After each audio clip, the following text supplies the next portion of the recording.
नमस्कार, मैं हूं धर्मेंद्र। आप देख रहे हैं ऑनलाइन न्यूज इंडिया।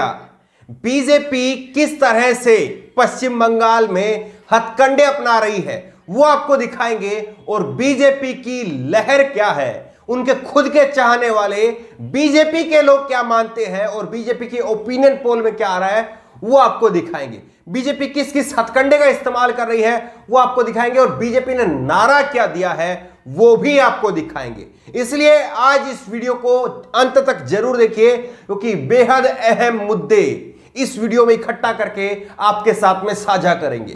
सबसे पहले आप ये एक ओपिनियन पोल देखिए, और इसमें प्रीति गांधी ने एक ओपिनियन पोल किया, who will form the government in West Bengal में सरकार कौन बनाएगा। और इसमें जो है वो जो ओपिनियन पोल का रिजल्ट है वो 33% लोग मानते हैं कि बीजेपी बनाएगी, जबकि 67% लोग मानते हैं कि ममता बनर्जी तीसरी बार बंगाल की मुख्यमंत्री बनने जा रही है, टीएमसी वहां पर अपनी सरकार बनाएगी।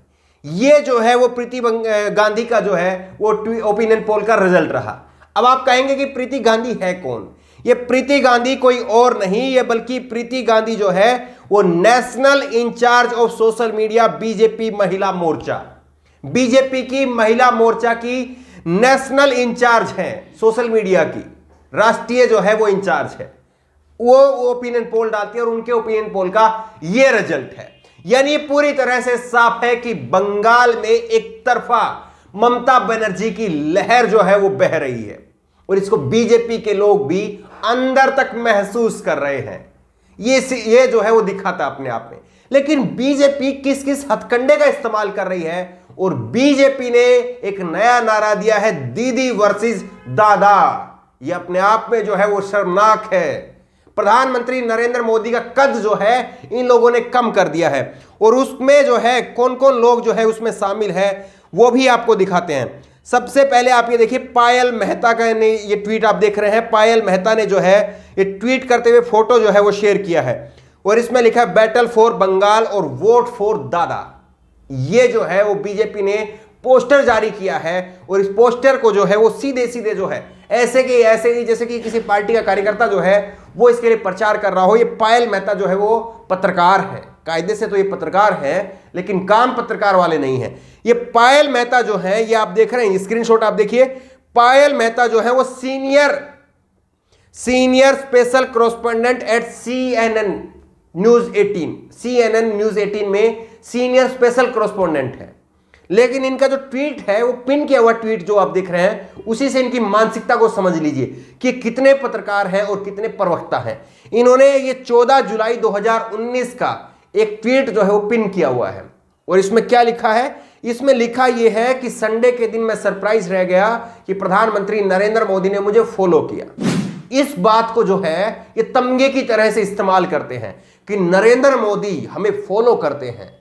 ये बात हमारे लिए तमगा है। इनके लिए अपना काम, इनके लिए अपनी कोई पहचान, इनकी कोई रिपोर्ट, इनका कोई लेख वो मायने नहीं रखता है। नरेंद्र मोदी इनको फॉलो करते हैं वो मायने रखता है। इससे आप समझिए कि ये पार्टी के लिए जो है वो ज्यादा काम करते हैं या अपने पेशे के लिए ज्यादा काम करते हैं। ये पार्टी के प्रवक्ता की तरह से काम करते हैं। पेशे में जो पत्रकार का काम होना चाहिए वो ये काम नहीं करते हैं। और इसी तरह से जो है पंकज झा, ये एबीपी न्यूज के पत्रकार हैं, इन्होंने भी लिखा दीदी वर्सेस दादा, बंगाल चुनाव के लिए बीजेपी का नया पोस्टर। कायदे से तो जो है देखिए, इसमें अगर ये आप पोस्टर डालते हैं, पोस्टर के साथ में सवाल छोड़िए, अच्छा लगेगा। बिल्कुल आपको कोई नहीं कहेगा कि आप जो है प्रवक्ता वाले काम कर रहे हैं, आप पार्टी के लिए प्रचार कर रहे हैं। आपने पोस्टर डाला, पोस्टर डालने के साथ में आप एक सवाल छोड़िए कि दीदी वर्सेस दादा जो है बंगाल में ये नरेंद्र मोदी का पोस्टर जारी कर दिया है बीजेपी ने, और इसमें लिखा है वोट फॉर मोदी। तो क्या दीदी के कद से घबरा गए हैं नरेंद्र मोदी कि उनको जो है एक प्रधानमंत्री हैं? प्रधानमंत्री नरेंद्र मोदी एक राज्य की मुख्यमंत्री के सामने आकर के खड़े होकर के वहां पर चुनाव लड़ रहे हैं। ये वाकई जो है वो नरेंद्र मोदी को कद को कम करने वाली बात नहीं हुई। एक सवाल पूछा जाना चाहिए, क्या वाकई बीजेपी के पास में एक भी चेहरा ऐसा नहीं है जिसको मुख्यमंत्री के रूप में प्रोजेक्ट कर सके? जो दावा करते हैं अमित शाह कि 200 सीट आएंगी हमारी, 200 सीट का जो है वो नरेंद्र मोदी का अमित शाह का दावा है वहां पर बंगाल के अंदर।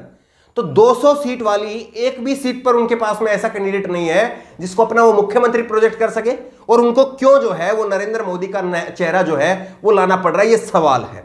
अगर एक जो है इसमें अब इन्होंने पोस्टर जारी किया है तो इसमें नीचे फेरिस्त जो है वो डालनी चाहिए। इन्होंने कहा वोट फॉर दादा, यानी आप नरेंद्र मोदी के नाम पर चुनाव लड़ रहे हैं, नरेंद्र मोदी का चेहरा दिखा करके चुनाव लड़ रहे हैं, तो नरेंद्र मोदी के काम बताइए। काम बताइए कि नरेंद्र मोदी के खिलाफ, नरेंद्र मोदी सरकार के खिलाफ 100 दिन से अधिक हो गए हैं दिल्ली में किसान बैठे, उनके खिलाफ जो है अगर बीजेपी वहां पर हारती है तो क्या यह मैंडेट उनके खिलाफ माना जाए? बेरोजगार जो है वो 6-6 मिलियन, 8-8 मिलियन, 10-10 मिलियन जो है वो बेरोजगार ट्वीट करते हैं मोदी रोजगार दो, मोदी जवाब दो, मोदी जॉब दो। तो क्या बंगाल बीजेपी हारती है तो यह मैंडेट उसके खिलाफ माना जाएगा? महंगाई, पेट्रोल 100 रुपए से पार हो गया है, 102, 103 तक पहुंचने वाला है, तो क्या यह मैंडेट उसके खिलाफ माना जाएगा? पेट्रोल के बाद में सिलेंडर का जो दाम है, सिलेंडर का दाम 3 महीने में 225 रुपए बढ़ गया है, तो क्या यह मैंडेट उसके खिलाफ माना जाएगा? और क्या बीजेपी नरेंद्र मोदी के जो काम है, जो काम मैंने बताया जिसमें किसानों का आंदोलन है, महंगाई है, बेरोजगारी है और पेट्रोल के दाम, सिलेंडर के दाम जिस तरह से बढ़ रहे हैं, तो क्या यह काम गिनवा करके नरेंद्र मोदी में हिम्मत है कि वो स्टेज पर खड़े होकर के कहे कि भाइयों बहनों सिलेंडर 225 रुपए महंगा हुआ, बोलिए वोट बीजेपी को देंगे या नहीं देंगे? बेरोजगारी 45 साल में सबसे ज्यादा हो गई, बोलिए वोट हम बीजेपी को देंगे या नहीं देंगे? किसान 101 दिनों से ज्यादा जो है वो हो गया है, दिल्ली की सीमाओं पर बैठा है, बोलिए वोट हमें मिलेगा या नहीं मिलेगा? 200 से ज्यादा किसानों की मौत हो गई है, बोलिए वोट मिलेगा या नहीं मिलेगा? हिंदू मुसलमान जो है पूरे देश में फैल गया है वायरस, बोलिए वोट मिलेगा या नहीं मिलेगा? इस तरह के तमाम मुद्दे जो नरेंद्र मोदी की सरकार की देन है, क्या उनके नाम पर बीजेपी वोट मांगेगी या केवल चेहरे का इस्तेमाल किया जाएगा, या चेहरे की आड़ में प्रोपेगेंडा चलाया जाएगा? और प्रोपेगेंडा कैसे चलाया जा रहा है? नरेंद्र मोदी की पहली रैली होती है और पहली रैली होने के बाद में आप कुछ एक स्क्रीनशॉट आपको दिखाते हैं, एक ही स्क्रीनशॉट है और उसी को जो है कैसे कैसे घुमा करके लिखा जा रहा है। ये देखिए, सबसे पहले तो ये आदित्य राज हैं, ये आदित्य राज है और इन्होंने जो लिखा है वही सभी ने लिखा है, केवल जो है नाम का फर्क है, भाषा सबकी सेम है। इन्होंने लिखा है मैं आज हावड़ा बंगाल से हूं, आज जब मोदी जी की रैली के लिए पापा के साथ निकला तो टीएमसी के गुंडों ने हमारी कार पर पत्थरों से हमला कर दिया जिसमें चोट आई और मेरे सर पर 3 टाके लगे हैं, पर मैं उन सबको बता दूं कि मैं मोदी जी के साथ हूं और आखिरी सांस तक रहूंगा। ये जो है वो आदित्य राज ने कहा है। ये एक आदित्य राज है, बाकी कितने लोग ऐसे हैं, किस तरह से प्रोपेगेंडा चलाया जा रहा है ये ट्विटर के ऊपर, सोशल मीडिया के ऊपर। ये आप देखिए, रोली निगम है, इन्होंने भी सेम बातें लिखी है कि मैं पापा के साथ निकली थी, मेरे सर में 3 टाके आए हैं।